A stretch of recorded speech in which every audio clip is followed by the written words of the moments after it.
Okay, the next part you need to watch is actually Ode 3.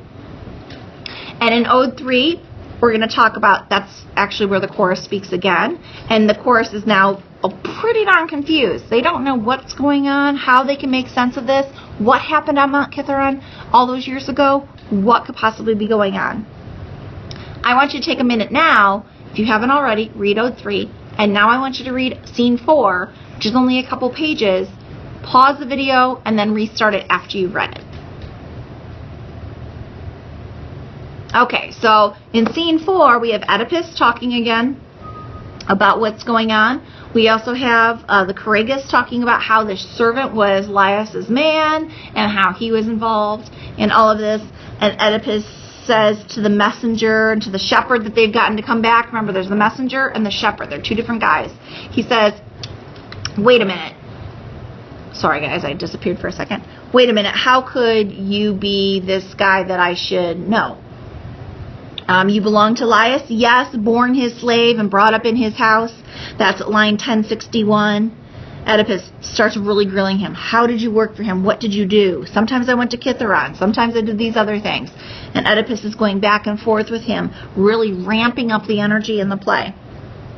Okay? The messenger says, I'll refresh his memory. The messenger remembers everything. He has nothing to lose. But the shepherd is like, I don't really want to talk about this. This is making me really uncomfortable. The messenger says, oh, I'll help him. Line 1070.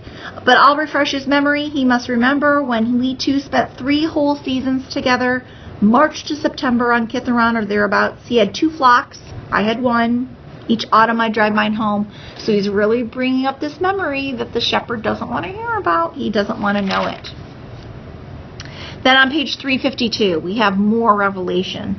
Oedipus says, let's harass this guy. Let's get this guy must be lying. This can't be true. The messenger must be lying. The shepherd says he doesn't know. He's only making trouble. Okay, and the shepherd says, in God's name, do not torture an old man. Come on, bind his arms. The shepherd says, no, what do you possibly want to know? And this is kind of reflective of what we heard from Tiresias. Why are you asking me these questions? You don't want the answers to these. They're going to be bad. You don't want to know. But the shepherd says, if I tell you the truth, I might as well be dead. It's going to be so bad for me. And then we have this whole episode on page 353 where the shepherd kind of spills his guts. In line 11... right about 11, 5, 6, 7, 8. There's this back and forth, so there's a lot of lines. Somewhere between 1105 and 1110, he finds out that Jocasta gave the baby to the shepherd, and the shepherd took it to the mountain, and this whole thing starts to unravel for Oedipus. Okay? And then we have this huge moment of recognition on page 354. Put a big star on page 354. That moment of recognition, set in apostrophe when he talks to Light. Remember how we've done the Light stuff. Oh, Light, may I look on you for the last time? I, Oedipus, damned in his birth and his marriage damned in the blood he shed with his own hand, and he runs out of the palace too. So just as we had Jocasta take off and run, when she had her moment of recognition, we also have Oedipus run out, and when he has his moment of recognition. It's a really big problem. Okay? So today you should have read Ode 2, Scene 3, Ode 3, and Scene 4.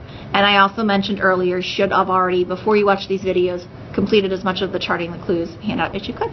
I'll see you guys hopefully on Friday.